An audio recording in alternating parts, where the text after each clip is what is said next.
जय स्वामीनारायण मित्रमैत्रिणींनो. आज ड्रेसची व्हिडिओ यूट्यूबवरती अपलोड केलेली आहे. ज्यांना बघायचं आहे ते नक्की बघू शकता. कशी कटिंग आणि स्टिचिंग कशी केलेली आहे ते तुम्ही बघू शकता. तर आता हा जो ड्रेस मी बनवलेला आहे याची व्हिडिओ मी लाईव्हमध्ये टाकलेली आहे. मी तुम्हाला कालच सांगितलेलं आहे आणि बाकीचा व्हिडिओ मी लाँग व्हिडिओमध्ये टाकलेला आहे. तर तुम्ही नक्की बघू शकता आणि तुम्ही पण कटिंग स्टिचिंगची सुरुवात तुमच्या छोट्याशा कामापासून सुरू करू शकता.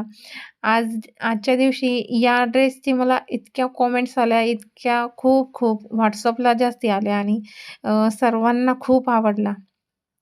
तर या ड्रेसमध्ये बघा किती छान आणि किती मोठू गोलू-मोलू दिसत आहे मी. जसा शिवला तसा नेटकेच घातला आणि ना डोकं इचरलं ना काही ना काही. पण खूप सुंदर दिसत होता आणि त्याच्या बॅक साईडला सुद्धा नॉड पॅकिंग करायची आहे म्हणजे दोरी लावायची आहे आणि तुम्ही बघू शकता किती म्हणजे शोल्डर डाऊन होत आहे. बिकॉज तो मोठा साईजचा शिवलेला आहे. मी तुम्हाला मागच्या व्हिडिओमध्येच सांगितलेलं आहे. डोक्याला ना मेहंदी लावली, ना कलर केलं, ना काही आणि इतकी लूज फिटिंग आहे खूप. पण खूप सुंदर दिसत आहे आणि रेड कलरमध्ये. तर आता याच्या पुढचा जो ड्रेस आहे तो कोणत्या कलरमध्ये बनवायचा तुम्ही नक्की कमेंट करून मला सांगा. मी त्या कलरचा नक्की ड्रेस बनवीन आणि दुसऱ्या व्हरायटीचा बनवीन. म्हणजे आता जसा हा 5 रिफल लावून जसा केलेला आहे तसा अजून दुसरा बनवायचा नक्की प्रयत्न करेल आणि किती सुंदर दिसतंय, मोठं-मोठं दिसतंय आणि पाठ तर केवढी बिघाभराची दिसते. 1 बिघाची पाठ. किती एकरची दिसते आहे बापरे!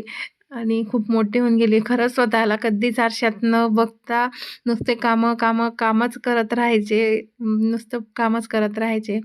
तर खरंच स्वतःकडे कधीतरी लक्ष द्या बायकांनो. खूप झाले कामं आता. स्वतःकडे लक्ष द्या आणि कामं करा. आता मी तर भरपूर कामं केलेली आहेत आणि आता थोडा टाईम मिळाला तर मी स्वतःला नक्की देते. मी स्वतःसाठी विचार केलेला आहे. तो थोडासा तरी टाईम का होईना स्वतःसाठी नक्की द्या. जे मी स्वतःला दिलेला नाही आहे. आणि शरीर पण अवाढव्य करून टाकलेलं आहे. तर कामामध्ये न राहता काम पण कंटिन्यू करा, कारण कामाशिवाय बाई ओळखल्याच जात नाही. कोणी पण असो, बायका कामाशिवाय ओळखल्या जात नाही की हे बाई आहे असं. कारण जी आळशी असते तिचं नाव खूप डॅम झालेलं असतं. आणि मी तर तुम्हाला माहिती आहे घरचे कामं पण माझे कन्सिस्टंट राहतात. यूट्यूब, इंस्टाग्राम हँडलिंग, तन्मयचं घरचे कामं आणि तन्मयचं एज्युकेशनकडे पण थोडंफार दुर्लक्ष होतं, पण तो करून घेतो कव्हर.